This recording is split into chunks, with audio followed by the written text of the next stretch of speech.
सभी को जय जिनेन्द्र। दोस्तों, आप सभी लोगों ने इन दिनों में एचएनडी जैन बोर्डिंग के बारे में सुना होगा। आखिर ये मैटर क्या है, इसकी पूरी जानकारी के लिए हमारे बीच में है एडवोकेट योगेश पांडे जी। आज विस्तार में आपको इसकी पूरी जानकारी मिलने जा रही है। इस वीडियो को अंत तक जरूर देखें। योगेश जी, आपका बहुत बहुत स्वागत है। जय जिनेन्द्र। जय जिनेन्द्र, जय जिनेन्द्र सभी को।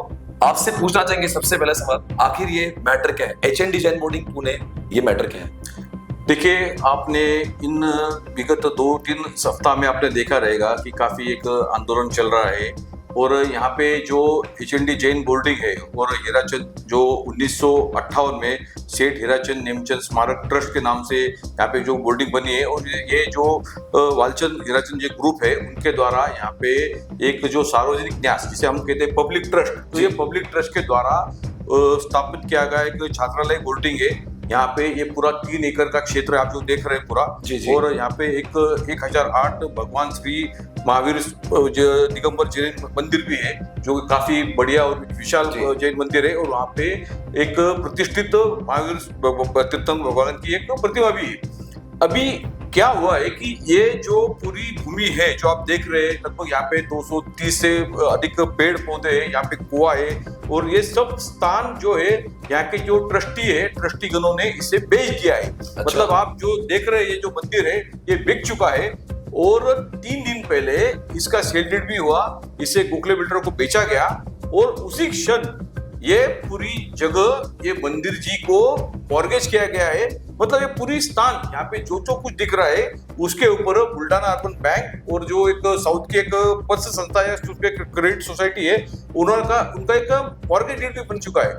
मतलब कि आज ये पूरा स्थान जो इसमें मंदिर जी के साथ में ये गिरवी रख चुका है और यहाँ पे कि हम लोग इससे आहत है कि ये ट्रस्टीगण इसे कैसे कर सकते हैं, क्योंकि ये पब्लिक ट्रस्ट है जो उस समय में जो ट्रस्ट डीड बना, ट्रस्ट डीड में इसमें स्पष्ट रूप से ये समाज को अर्पण है, ये चैरिटेबल, ये सामाजिक संस्था है और यहाँ पे छात्रालय, यहाँ पे फिर अध्ययन केंद्र और अन्य जैसे लाइब्रेरी है उनके लिए दी गई संपत्ति है। मतलब this is for purely public charity purpose, इसमें सेलने का कोई प्रोविजन नहीं है, ये इसका मसला है। मतलब आपका ये मानना है कि legally they are not allowed to sell this property. क्या आप ये बात करना चाहते हो कि हमारा कोई अधिकार है अगर हम लोग लड़ रहे हैं? क्योंकि व्हाट्सएप ग्रुप पे हम लोग बहुत सारी बातें सुन रहे हैं, आप जानते हो काफी व्हाट्सएप में बहुत लोग बहुत सारी बातें करते हैं। आप उसके एक्सपर्ट हो, आप लीगल बहुत अच्छे से जानते हो। हम लीगल पॉइंट ऑफ व्यू आपसे जानना चाहते हैं, क्या ये सच में हमारा कोई अधिकार है जो हम लोग लड़ रहे हैं? Are we legally entitled to win this?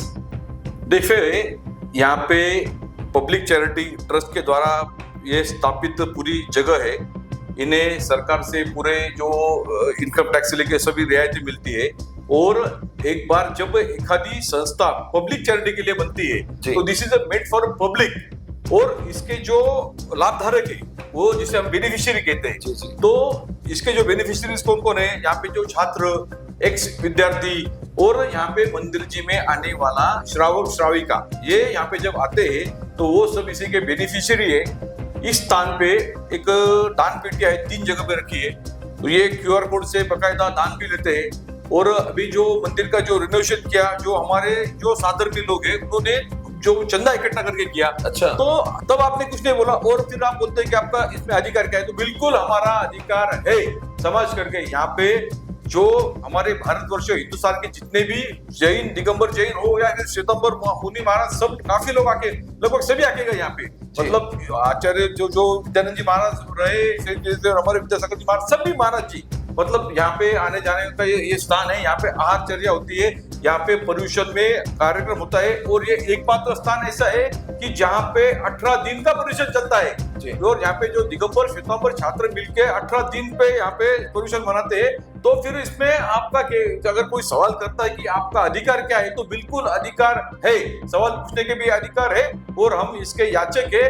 ये जो पुरखों ने ये संपत्ति दान दी गई है, ये समाज के लिए दी गई है और अगर यहाँ पे कोई अनियमितता करता है तो उस पर हमारा अधिकार है।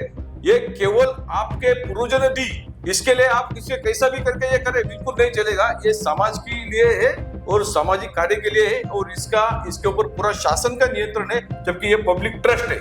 मतलब जो ट्रस्टी लोग हैं इन्होंने इसको समाज के कार्य के लिए ही यूज करना चाहिए, पर आज इस प्रॉपर्टी को ट्रस्टियों ने इसको किसी और को बेच दिया कुछ और कामों के लिए। देखिए, इसमें अभी मैं थोड़ा फाइनेंशियल पे जाता हूँ। एक तो जो इस पूरी जगह का जो नियंत्रण करना है, इसका कामकाज जो करना है, ये बिल्कुल ट्रस्ट डीड के अनुसार ही होगा। जो इसका जो कॉन्स्टिट्यूशन है, सुप्रीम अथॉरिटी है, वो इसका ट्रस्ट डीड है। और ट्रस्ट डीड के बाहर जाके किसी को भी अधिकार नहीं है, चाहे वो कोर्ट रहे, किसी को भी अधिकार नहीं है। तो ट्रस्ट डीड में क्या है, ये ट्रस्ट डीड में क्या है, तो ट्रस्ट डीड में साफ लिखा है, यहाँ पे ये जगह बेचने के लिए कहीं भी उल्लेख नहीं है। ओके। इसमें ये लिखा है कि अगर भविष्य में कुछ आर्थिक अड़चने आए, कुछ प्रॉब्लम्स क्रिएट हो, तो यहाँ पे जो ट्रस्टी रहेंगे, उस कोई भी ट्रस्टी रहे, वो इसे थोड़ा विकसन करे, शॉप्स निकाल के किराए पे दे, समाज से डोनेशन मांगे। और इसमें यह पर है कि आपको अगर इतनी बड़ी भूमि है, कुछ पार्ट आप बैंक में गिरवी रख दो। अच्छा, कुछ जमीन का पार्ट रहे, कुछ भी यहाँ पे जैसे, लेकिन उसके यहाँ उस तरह से पैसा इकट्ठा करो, इसको चलाओ। मतलब इसका सोल ऑब्जेक्ट है कि फॉर द पब्लिक पर्पस, और कैसा पैसा यहाँ पे लाना है वो इसमें लिखा है, डोनेशन वगैरह सब लिखा है इसमें। तो मेरा सवाल है यहाँ पे पूरे समाज से कि क्या ट्रस्टियों ने कभी समाज से अनुरोध किया कि उनको कुछ आर्थिक अड़चन है? कुछ भी नहीं। जबकि अगर हम इनके बैलेंस शीट में जाएं, ये बहुत गंभीर मसला है। इनके बैलेंस शीट में 8 करोड़ रुपया यहाँ से बिल्कुल 8 से 9 माह पूर्व वालचंद इंडस्ट्रीज में ट्रांसफर किया गया। अच्छा। और उसके पहले वाले साल में लगभग 5 करोड़ रुपया यहाँ से ट्रांसफर हुआ है। और सबसे हैरानी की बात है कि ये रकम वहां पे जब ट्रांसफर की गई तो यहाँ पे दिखाया इन्होंने कि फॉर परचेस ऑफ प्रॉपर्टी, और उनके बुक्स में लिखा है अनसिक्योर्ड लोन। और दूसरी बात, यहाँ पे जितने यहाँ पे लगभग 250 छात्र आते पढ़ने के लिए, छात्र भी मुफ्त में नहीं रहते हैं, वो भी पब्लिक ट्रस्ट के लिए है, वो चैरिटेबल है। फिर भी एक छात्र साल को 50 से 60 हजार रुपया का यहाँ पे इनको फीस देता है, और वो पैसे चाहता है। अगर इनके बैलेंस शीट से खंगाले तो इसमें दिखता है कि इनको हर साल तकरीबन 50 लाख रुपए का सरप्लस मेंटेन, तो पैसा गया कहाँ? और जिस कारण से इन्होंने चैरिटी कमिश्नर के पास में बेचने के लिए अर्जी रखी थी, तो उसमें इन्होंने क्या जिक्र किया था? बहुत हैरानी की बात है, ये लिखा था कि ये building is in directed condition. आप आंखों से देख सकते हैं ये पूरी इमारत, बिल्कुल, और बिल्डिंग तो बहुत अच्छे कंडीशन में दिख रही है। बात है स्वप्निल जी, आपके सामने ही, आप भी इसके साक्षीदार हो, मैंने आपका वीडियो देखा, जब आपके साथ में ट्रस्टी खुद बोलते हैं, और वो बात बिल्कुल अर्जी डालने के एक माह पूर्व की है कि ये हिंदुस्तान कंस्ट्रक्शन की बनी हुई दीवारें हैं, अगले 100 साल तक कुछ नहीं होगी। आप उसका वीडियो भी आप देख सकते हैं इसमें। तो ऐसा क्या हो गया कि 2 महीने में, जिसे जब ट्रस्टी कहते हैं कि ये 100 साल तक रहने वाली दीवारें कमजोर गिर गई, और आप आंखों से देखें ये इतने सुंदर और इतने मजबूत बनाई हुई दीवारें। मैं नमन करता हूँ वो महान लोगों को जो वालचंद हीराचंद जी के और उनके जो परिवार के लोग थे उस जमाने के, उन्होंने इतना मजबूत, और उन्होंने जो ट्रस्ट डीड बनाया है, हेड्स ऑफ। ये लोगों को, मतलब इनको एक इंट्यूशन हुआ होगा कि हमारी आगे वाली नस्लें खराब हो जाएगी, मतलब ये इस तरह से कुछ काम कर सकती है, तो उन्होंने वो उस टाइम पे लिखा। मतलब ये लोगों को इतना विजन था इनका कि इसमें भविष्य में क्या हो सकता है। तो 1958 में वो ड्राफ्टेड डीड है, और उसमें सब लिखा है, हम उसके बाद नहीं जा सकते हैं, सीधी बात है। और आपके जानकारी के लिए भी बताना चाह रहे हैं कि हॉस्टल जो वो 65 इयर्स पुराना है, अब तक 10,000 से ज्यादा स्टूडेंट्स यहाँ से पढ़ चुके हैं। पूरे भारत भर में HND जैन बोर्डिंग के छात्र हैं, और मुझे लगता है वो समय आ चुका है अपनी रिस्पॉन्सिबिलिटी को पूरा करने का। ये मैं आम जनता से, पूरी आवाम से, दिगंबर जैन समाज, सकल जैन समाज से, सारे मुनियों से, सारे ट्रस्टियों से मैं अपील करना चाहता हूँ कि अब वो समय आ चुका है एक साथ में आने का, हमारी धारा को बचाने का, हमारे जमीन को बचाने का। इतनी बड़ी जमीन जो हमारे विरासत में हमारे समाज को ट्रस्टियों ने दी थी, आज उसके ऊपर आंच आ चुकी है, और अभी नहीं तो कभी नहीं। यहां से तो सिर्फ शुरुआत होगी। अगर ये मंदिर अगर हमारे हाथों से चला गया, तो दोस्तों सभी लोगों को मैं कहना चाहूंगा, एक एक करते करते करते करते हमारे बहुत सारे मंदिरों को आंच आ सकती है। मैं आप सभी से, आज योगेश भाई की बातें आप सुन रहे हो, आपको समझ आ रहा है जो भी काम हो रहा है, it is not happen as per the legal requirement. कुछ ना कुछ तो जरूर है, इसलिए we all have to stand united, और हमें साथ में आके ये पूरे इंडिया के सारे ट्रस्टियों ने मिलकर अब पूरे इंडिया के सारे गवर्नमेंट को दिखा देना है कि हम लोग एक साथ हैं। एचएनडी सिर्फ पूना की जमीन नहीं है, एचएनडी सिर्फ महाराष्ट्र की नहीं है, एचएनडी जमीन जो है और एचएनडी का जो मंदिर है ये पूरे समाज का है, पूरे भारत का है और हम सबने साथ में आके इसको बचाने की पूरी कोशिश करना चाहिए। मैं आपको और एक जानकारी देना चाहता हूँ। देखिए अभी हम सब एक एक चीज यहाँ पे खंगाल रहे कि क्या क्या है। इन्होंने क्या लिखा कि there is a compelling necessity to sell this. इसका मतलब कि ऐसी तात्कालिक स्थिति हो गई कि ये गिर के किसी छात्रा को नुकसान हो सकता है, उसकी जीवन हानि की। हम वहां पे बैठे आप सबको पूरा देख सकते हैं कि क्या कुछ गिरने वाला है क्या, बिल्कुल नहीं, कुछ नहीं है। अभी उसके आगे इन्होंने क्या लिखा कि we didn't had expertise to assess the things, so there is no other way out then to sell the entire land. Swapnil ji, यहाँ पे आप यहाँ के छात्र रहे हैं, 10,000 छात्र में से कम 500-700 तो चार्टर्ड अकाउंटेंट रहेंगे, कम से कम 1,000-2,000 तो इंजीनियर रहेंगे। इन्होंने एक भी व्यक्ति को, एक भी एक स्टूडेंट को कभी पूछा कि आप जाके हमें असेसमेंट करके बताइए कि इसमें देखिए इनका अगर सबसे बड़ी जरूरत थी कि ये गिरने को है तो क्या कभी इन्होंने कुछ इसका स्ट्रक्चर ऑडिट कराया, कभी इन्होंने कुछ का कोटेशन मंगाया, इसको खर्चा कितना है। अभी सबसे गंभीर मुद्दा मेरा समाज से आह्वान है और आप बिल्कुल ध्यान देके सुने कि यहाँ पे 1958 में बना हुआ एक मंदिर है, यहाँ पे वो मंदिर का किसी डॉक्यूमेंट में जिक्र नहीं है, ना चैरिटी कमिश्नर के एप्लीकेशन में जिक्र नहीं है, या चैरिटी कमिश्नर के ऑर्डर में जिक्र नहीं है, ना एग्रीमेंट टू सेल के जिक्र नहीं है, कॉर्पोरेशन के प्लान में जिक्र नहीं है, जहां जहां अर्जी डाल रहे वहां पे उसका जिक्र नहीं है। अच्छा। और इतना होने के बाद में जैसा अभी लोगों का इसमें ये चीज जब हमने सवाल पूछना चालू किया, पहले तो देखो सब एक सवाल ऐसा आता है कि आप इतने दिन चुप क्यों बैठे, ये बहुत बड़ा एक सवाल आता है सभी लोग के जिसमें कि इतनी बड़ा कांड हो गया, आप चुप कैसे और आज क्यों बोल रहे 4-5 महीने के बाद। तो इसका कारण ये है, ये पूरा रायता छिपाया गया। लोगों ने सवाल पूछा, इनको ये जवाब दिया गया कि ये प्राइवेट प्रॉपर्टी है। मैंने खुद ने यहाँ के जो सुप्रिंटेंडेंट सुरेंद्र गांधी जी है उनको कई बार पूछा मुझे कि काफी कि अरे ये ऐसा जा रहा है, कुछ तो भी गड़बड़ हो रही है। तो उन्होंने मुझे साफ सुथरा किया कि पांडे ये तुम्हारा कुछ इसमें नाक घुसाने का काम नहीं है।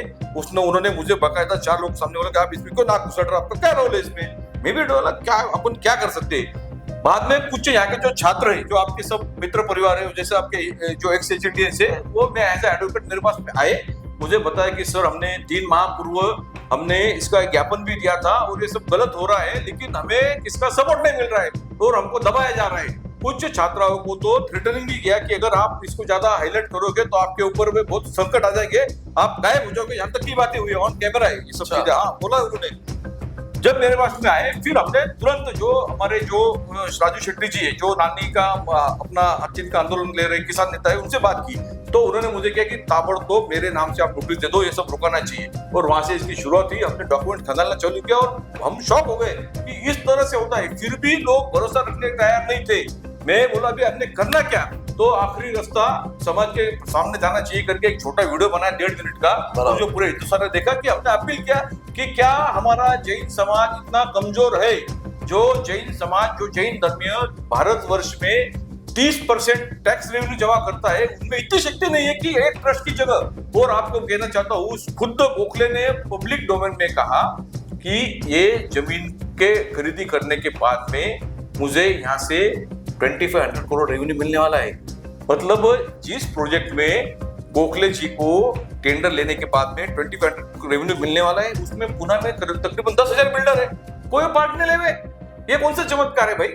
मतलब इतना बड़ा यहाँ से मेट्रो लाइन जा रही है। आपको ये लग रहा है कि जो बिल्डर जो सिलेक्ट किए गए ये भी उनके पसंदीदा लोग हैं, इसका बकायदा जो जिस तरह से बिडिंग होना चाहिए, पब्लिक ऑफर होना चाहिए, वैसा कुछ हुआ नहीं। बिल्कुल बिल्कुल। देखिए ये पूरा एक कॉर्पोरेट फ्रॉड है, इसमें साइफनिंग ऑफ फंड्स है, ये पूरा मसला जाना चाहिए EOW, इकोनॉमिक ऑफेंस विंग में। इसके बारे में मैंने पुलिस कंप्लेंट भी दर्ज कर रही है।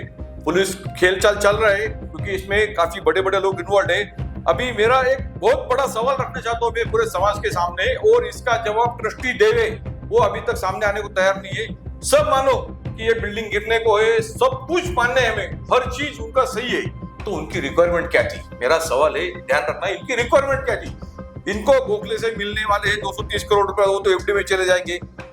तो इनकी रिक्वायरमेंट क्या थी कि भाई हमको एक 40,000 स्क्वायर फीट बिल्डिंग हमको यहाँ पे बनाना है। तो 40,000 स्क्वायर फीट बिल्डिंग की, कंस्ट्रक्टेड बिल्डिंग की जो मतलब उसका क्योंकि भूमि तो आपकी है। मतलब तो आपका ये बोलना है कि अगर जो पैसे आने वाले हैं 230 करोड़ रुपए वो वैसे भी एफडी में जाएंगे। हाँ। तो इसको इतना हड़बड़ी में बेचने की जरूरत क्या थी, जबकि रिक्वायरमेंट भी कुछ बिल्कुल नहीं। बिल्कुल क्यों बेचा है इसको? इनकी रिक्वायरमेंट और जबकि पूरा समाज इतना अपोज में है, यहाँ पे हजारों बच्चों के करियर बने हैं, यहाँ पे हजारों लोग मंदिर में आके दर्शन करते हैं, तो इसको बेचा क्यों? इतना हड़बड़ी में क्यों बेचा? क्या इसके पीछे कोई गड़बड़ है? मैं वही सवाल है कि देखो इनकी रिक्वायरमेट इनके ही डॉक्यूमेंट के हिसाब से थी कितनी, लगभग 20 करोड़ रुपए की, और इनके बैलेंस शीट में आज के डेट में 16 करोड़ रुपए आइडल दिख रहा है।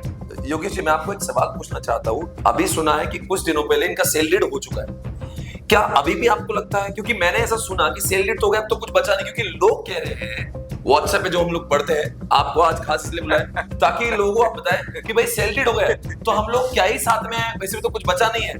तो क्या आप इसके ऊपर कुछ मार्गदर्शन कर सकते ये हैं? बड़ा मुद्दा मजाक क्यों बनाया जा रहा है कि सेल डीड हो गया और अभी कुछ बचा नहीं है। मुझे तो सही में जिस तरह से इसे फैलाया जा रहा है, पता नहीं क्यों कर रहे हैं, और समाज को पैनिक करने की कोशिश की जाती है। मेरी सबसे अनुरोध है, आप बिल्कुल बेफिक्र हो, निश्चिंत रहो।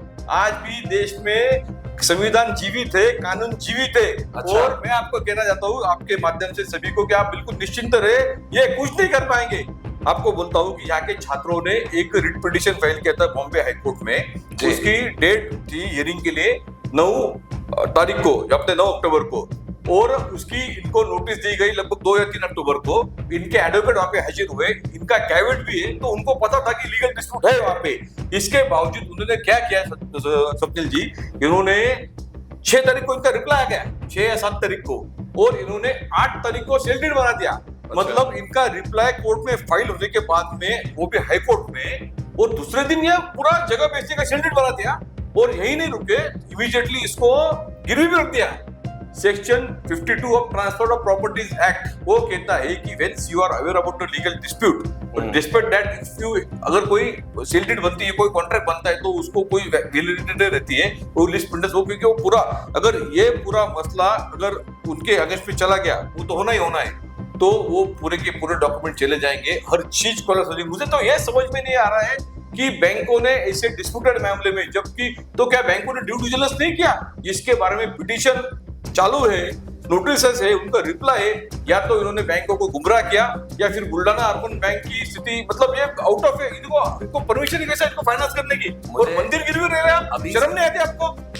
बहुत गंभीर है, बहुत गंभीर समस्या है, और ये हमारे समाज को बहुत बारीकाई से इसके ऊपर ध्यान देने की जरूरत है। योगेश जी, आपसे एक सवाल है कि आज मैं कुछ पढ़ रहा था जहां भी ये लिखा है कि बिल्डर खुद अपने वॉइस नोट में बोल रहा है कि आपको जो मंदिर चाहिए हम मंदिर दे रहे हैं, आपको हॉस्टल चाहिए, आपका 200 बच्चों का हॉस्टल था हम 400 दे रहे हैं, तो जो समाज को चाहिए तो दे ही रहे। तो फिर आपको समस्या क्या है? महाराज जी के पास भी आकर गए, तो आप मुझे बताओ उसका क्या, हमारा क्या डायरेक्शन है इसके ऊपर? ये चीज मुझे तो एक बात बोलूं कि मुझे तो गोखले जी पे दया आ रही, मुझे मतलब मेरे दया के भाव उनके लिए। आप कह रहे कि हम आपको मंदिर बना देंगे, भाई साहब आपके एक भी एग्रीमेंट में अगर आपकी मनीषा साफ रहती, आपकी नियत में कोई खोट नहीं रहती, आपने पूरा मंदिर जी गायब कर दिया, पूरे भगवान को गायब कर दिया इन्होंने। डॉक्यूमेंट में कहीं नहीं है, कहीं नहीं है, कहीं नहीं है, कहीं कमिटमेंट बिल्कुल नहीं है कि उन्होंने मंदिर देना है। बिल्कुल नहीं है, ये सिर्फ ओरल बातें हो रही। बिल्कुल नहीं है, ये हवा की बातें है, लीपा नहीं तो महाराज जी के पास में जब वो आकर बोल रहे हैं तो इसी में बोलने की बात है।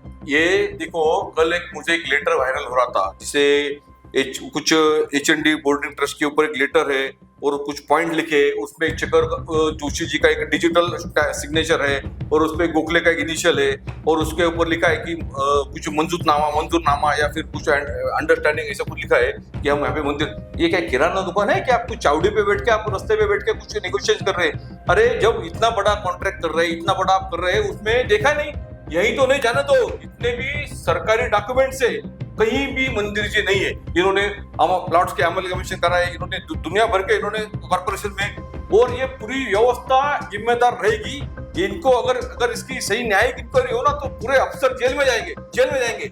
इन्होंने मंदिर गायब कर दिया, हर चीज फर्जी बनी है, और मेरा आह्वान है इनको सबको। कोर्ट ने परसों के दिन, कोर्ट ने तो पेपर पढ़े नहीं थे, 4:30 बजे हियरिंग हुआ, हम भी वहां पे थे। उसमें एक ऑर्डर पास किया कोर्ट ने, उन्होंने क्या स्टेटमेंट दिया, हमको रिप्लाई फाइल करना है, और कोर्ट ने बोला कि आप अपनी रिप्लाई फाइल करो, फिर इसको सुनेंगे। तो उन्होंने कुछ गलत कोर्ट के सामने तथ्य रख दिया कि अगर हमने ये काम पूरा नहीं किया तो हमको 1 करोड़ पर डे की कॉस्टिंग रहेगी, कोई उनका अलग अलग बातें हुई।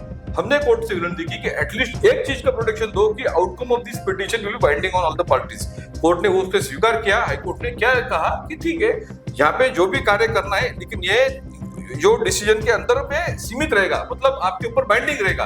अभी मुझे एक बताओ, इसमें कुछ लोग क्या बोल रहे हैं कि अभी तो हमको स्टे नहीं, हम बिल्डिंग गिरा देंगे, जब हाईकोर्ट खुद कह रहा है कि यहाँ पे जो कार्य आप रहेगा वो बाइंडिंग रहेगा। आपको आपने बिल्डिंग गिरा दी तो आप उसको वापस ला के सकेंगे आप। और इतना होने के बावजूद उनमें अगर इतना ये है कि भाई नहीं, हमको डर ही नहीं किसी का, ना हमको कानून मानना है। अरे भाई आपको, आप रुको, हियरिंग की तारीख दी ना हाईकोर्ट ने, आप एक महीना नहीं, उसके 15 आपकी तो रिप्लाई भी नहीं है। मतलब हमारी आज बिल्डर से एक्सपेक्टेशन है कि आने वाले 1 महीने तक, जब तक कोर्ट फैसला ना दे, इस पर आकर कोई भी काम या यहाँ पे कोई भी कार्रवाई ना चालू करे। क्या हम ये एक्सपेक्ट कर रहे हैं बिल्डर से? देखो, बिल्डर से क्या एक्सपेक्ट करना है, बिल्डर को जो करना है वो करने दो। अच्छा। उनमें अगर सच उनकी अगर मनीषा साफ रहेंगी और उनको लगता है वो सत्य के मार्ग में उनका सही है, तो उन्होंने कोर्ट के लिए रुकना चाहिए। जिस हड़बड़ाहट में काम कर रहे, यहाँ पे सुबह लोग भेज रहे, कल मुझे फोन आए लोगों के कि सुबह यहाँ पे बुलडोजर लगने वाला है, और कल गोखले बिल्डर यहाँ पे लोगों को धमकी देके गए कि मैं सुबह कल सब गिराना चालू कर दूंगा।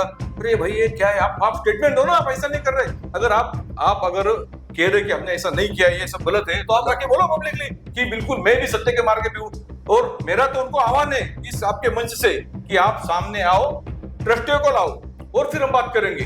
अगर आपको भी लगता है कि आप सही है, देखो इन्होंने क्या पांडे जी, मेरा आपसे सवाल है, क्या जितने भी ट्रस्टीज में शामिल, कभी वो सामने आकर उन्होंने कोई जवाब देने की और हम जैसे समाज को एड्रेस करने की, हमारे इमोशंस पे इतना जो अत्याचार हो रहा है कि इसको खुलकर सामने आकर कभी उन्होंने जवाब देने की और हमारा मैटर सुलझाने की कोशिश की उन्होंने? मुझे इस बात का समझ में नहीं, मतलब ये बियॉन्ड इमेजिनेशन है। हमारे ट्रस्टी जिनके पूर्वजों ने इतना दान कार्य किया है समाज के लिए, काफी जगह उन्होंने तकरीबन 50 ट्रस्ट है उनके, और उन्होंने मतलब इतना विशाल कार्य बालचंद सेठ का, उनके ग्रुप का, और उनके वारिस समाज के सामने जो परिवार पूरा समाज के लिए काम करता है, उनके वारिसों को एक समय नहीं है समाज के सामने आके खड़ा रह बात करने की, आने को तैयार नहीं, हमारे व्हाट्सएप ईमेल का जवाब देने को तैयार नहीं, पब्लिकली उनको अपील का आने को तैयार नहीं। यहाँ के जो एक ट्रस्टी है जो चकोर भाई गांधी, जो उनके और उनके पिताजी 40 साल से जुड़े हैं, उन्होंने पब्लिकली बोला, ऑन रिकॉर्ड बोला, जब हमारा अनशन था तो ये सब गलत हुआ है, मैं स्वीकार करता हूँ। फिर उन्होंने मुझे काफी बार फोन पे बात हुई तो उन्होंने स्वीकार किया कि मेरी मजबूरी है, कुछ बातें मैं बोल रहा हूं। क्या वो in front of the camera he has confessed, he has made definitely this are the camera footages and definitely he has made a confession. और मुझे तो ये भी सुना कि उन्होंने रिजाइन भी कर दिया है। ये चीज का तलाश करेंगे। दूसरी बात, बहुत सीरियस बात है, ये पूरा छात्रालय जो बना है ये दिगंबर जैन बोर्डिंग के नाम से बना है, हीराचंद निमिषन जोशी दिगंबर जैन बोर्डिंग। हाँ, आप बोर्ड लिख लो, बोर्ड पे भी लिखा है। बिल्कुल। यहाँ पे पता नहीं ये उसमें कि 3 जो ट्रस्टी है वो जैन धर्म के अनुयायी नहीं है, हमारा किसी से विरोध नहीं है, लेकिन जो संस्था जैन धर्म के लिए है उसमें जो अजैन लोगों को ट्रस्टी क्यों बनाया गया, इसका कोई आंसर अभी तक कोई दे नहीं पा रहा है मुझे, ये कैसा हुआ। और जो ट्रस्टी है, जो ट्रस्ट डीड बना था उसमें इतना स्ट्रिक्टली उन्होंने लिखा है कि केवल 2 ट्रस्टी उनके खुद के लिनेज में रहेगी, मतलब उनकी ये भी इच्छा थी कि बाहर के, मतलब खुद के लोग नहीं रहे, ओनली 2 पीपल। अच्छा। हाँ, और बाकी आउट ऑफ, ताकि इंडिपेंडेंट होकर डिसीजन दे सके। हाँ, अभी इसमें 3 अजैन लिए, उसमें वो 2 तो उनके एम्प्लॉइज है खुद के। अच्छा। और एक जो ट्रस्टी है उनके व्याही है, तो 2 घर के हो गए, पिता और पुत्र, एक उनका व्याही हो गया, व्याही मतलब उनका इन-लॉज, और 2 उनके कर्मचारी और एक चकोर गांधी। मतलब ये पब्लिक ट्रस्ट को बिल्कुल प्राइवेट प्रॉपर्टी के जैसे चलाया गया।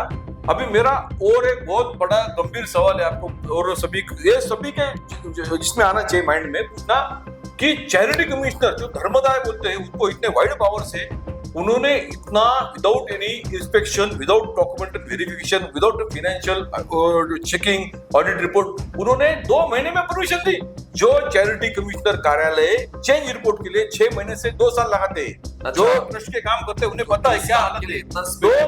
2 महीने में। और मैं जब खुद एक 8 दिन पहले जो यहाँ के जो अमुक फलूदी साहब उनको मिला, मैं तो वो बोले, अभी मैंने उनको बोला कि आपके ऑर्डर गलत है। मैंने उनको बोला, हमने उनको बताया कि आपको सप्रेस करके ऑर्डर दी गई है, आपका काम था देखने का, तो मैं सोचूंगा मेरी ऑर्डर, मतलब कहने का तात्पर्य है कि इस तरह अगर समाज के ट्रस्टों का काम होने लगा तो कल भविष्य में कोई भी अपने अपने ट्रस्ट बेचने चालू कर देंगे। कल आपके पुरखों ने कोई जमीन नहीं रहेगी, आपके बच्चा आके बोलेगा कि मेरे दादाजी को समझने की जगह हमारी है, ये केस लॉ बन जाएगा।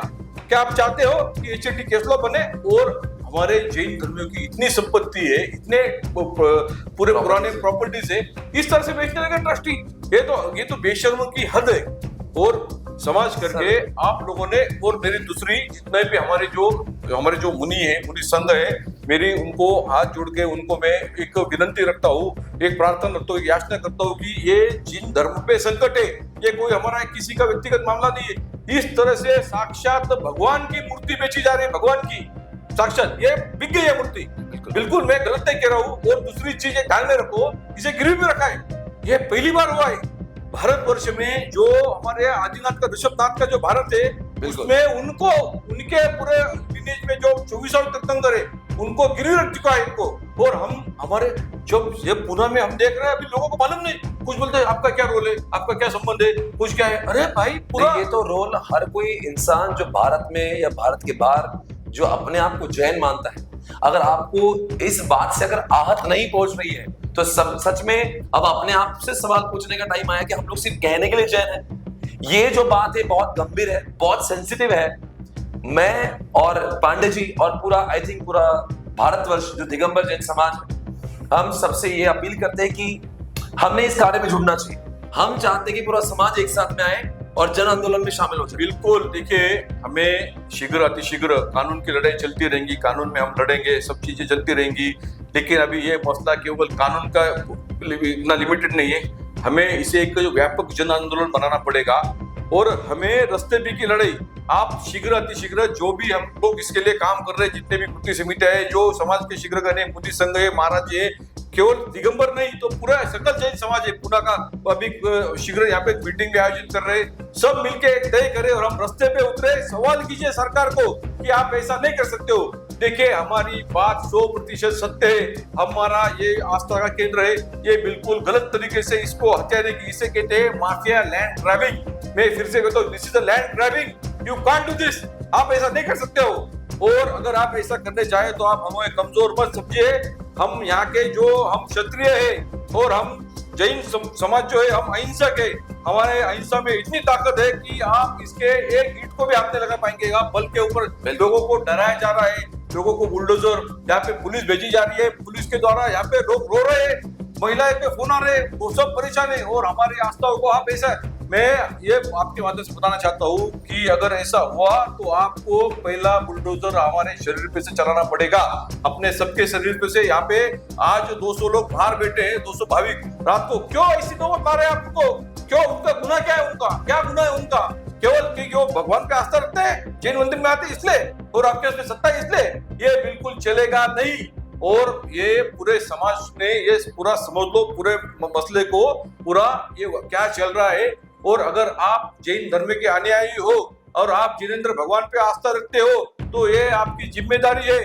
धर्म और हमारे मंदिरों की रक्षा के लिए निमंत्रण की राह मत देखो, कोई आपको निमंत्रण देने नहीं आएगा। आपको लगता है आपके जिम्मेदारी में है तो आपको रास्ते पे उतरना पड़ेगा, आपकी ये जिम्मेदारी है। एचएनडी जैन बोर्डिंग के जितने भी लोग हैं जो यहाँ पे एक्स एचएनडियन मानते हैं अपने आप को, आप अपने शहर में एक डेट हम लोग आपको डिसाइड कर रहे हैं, इस डेट के ऊपर आपने अपने शहर की जिम्मेदारी लेना है, वहां पे जन आंदोलन को और ज्यादा मजबूत बनाना है। ये जन आंदोलन ना किसी पुणे में होगा, ना किसी महाराष्ट्र में होगा, बल्कि पूरे इंडिया में हर जगह से सपोर्ट मिलेगा, ये उम्मीद हमें है। और मैं चाहता हूं हर कोई शहर का ट्रस्टी, ये आपकी नैतिक जिम्मेदारी बनती है, आप अपने शहर के अपने मंदिरों को जमा करें और जगह जगह पर आपके शहर के कमिश्नर या कलेक्टर ऑफिस में जाके आप इसके बारे में फाइलिंग करें।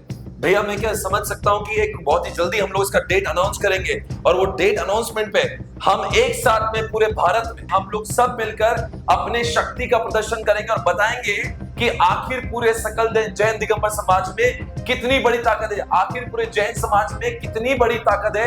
We have to stand united. इसीलिए इस तारीख को इतने बजे हम सभी ने एक साथ में होकर पूरे देश में एक साथ में इसके खिलाफ लड़ना है। ये इस मन से आप सभी को अपील की जा रही है, ये हम सभी को बहुत अच्छे से समझना है, अभी नहीं तो कभी नहीं। अगर ये सारे लोग, मैं आपको बताना चाहता हूं, ये जो कार्य समिति है दिन रात एक करके इसको बचाने की कोशिश कर रहे हैं, जिसमें एडवोकेट पांडे जी हमारे साथ में है, जिसमें स्वप्निल गंगवाल हमारे साथ में है, यहाँ पे आप देख सकते हो आनंद कांकरिया हमारे साथ में है, डॉक्टर गंगवार जी हमारे साथ में है, मनीष भाई हमारे साथ में है, जो अन्ना पाटिल जी है, जो चंद्रकांत जी पाटिल जी है। रात दिन एक करके कोई भी कोशिश करके समाज को ये प्रॉपर्टी वापस दिलाने के लिए कोशिश कर रहे हैं। मुझे लगता है ये लोग अगर इतना बड़ा बैटल कर सकते तो हमारा सबका कर्तव्य बनता है कि हमने इस काम में शामिल होकर इसको मजबूत बनाने की पूरी पहल करना चाहिए। अगर ये मंदिर चला जाता है तो मैं आपको कह रहा हूं यहां से शुरुआत होगी, पता नहीं अंत कहां होगा। That we have to be very clear. अभी समय आ चुका है रास्ते पे उतरने का और हमारी बात सरकार तक पहुंचाने का समय आ चुका है, राइट? बिल्कुल बिल्कुल। तो आज हमें एचएनडी के बारे में मैक्सिमम सारे सवालों के जवाब मिल चुके होंगे। आपके दिल में जो भी डाउट थे, आई थिंक इस पॉडकास्ट के द्वारा आपको सारे सवालों के जवाब मिल चुके होंगे। तो दोस्तों, अब बारी आ चुकी है कुछ खास कर दिखाने की। मुझे लगता है जन आंदोलन में शामिल होने की बहुत ही जल्दी आपके पास में इसका डेटा जब पहुंचेगा तो हमारी ये रिक्वेस्ट, हमारी अपील है कि ना कि सिर्फ पुणे में, ना कि सिर्फ महाराष्ट्र में, बल्कि पूरे भारत भर में, ना कि सिर्फ दिगंबर जैनियों का, बल्कि श्वेतांबर, बल्कि कोई भी पंथ के लोग और सारे अल्पसंख्यक लोग साथ में आकर इस लड़ाई में शामिल होकर एचएनडी को बचाने की पहल करना चाहिए। सर, आप यहाँ पे आए, बहुत बहुत शुक्रिया। बस मेरा सभी से एक अनुरोध है कि केवल कि ये किसी व्यक्तिगत किसी की लड़ाई नहीं है, ये एक आस्था के ऊपर हमला है। और ये ना केवल दिगंबर श्वेतांबर या किसी छोटे मोटे पंथ की, तो ये पूरे अल्पसंख्यक समुदाय के ऊपर एक हमला है और इसे एक व्यापक जन आंदोलन में इसके रूपांतरित करना जरूरी है और इस मंदिर को, इस विरासत को बचाना जरूरी है। धन्यवाद। जय जिनेंद्र। जय हिंद। धन्यवाद। जय जय हिंद।